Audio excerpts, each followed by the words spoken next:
ఈ మొక్కని ఈ కుండీలోనే ఉంచి పెంచుదామండి. కొంచెం పెద్ద అయ్యాక మార్చుదాము. ఇప్పుడు మనకి 2 దానిమ్మ మొక్కలు వచ్చాయి. దానిమ్మకాయలు తిని వేసామండి, అంతే. మొక్కలు వచ్చాయి, చిన్న చిన్న మొక్కలు. అవి తీసి కుండీలో నాటాను. చాలా హెల్దీగా పెరిగాయండి, చాలా బాగున్నాయి. ఇప్పుడు దానిమ్మ మొక్కలకి వాటర్ ఇచ్చేద్దాము.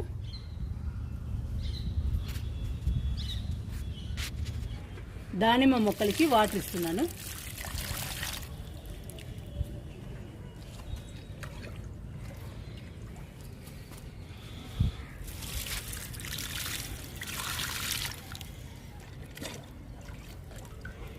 ఇంకా దానిమ్మ మొక్క హెల్దీగా గ్రీన్గా పెరుగుతుందండి, చాలా బాగుంటుంది.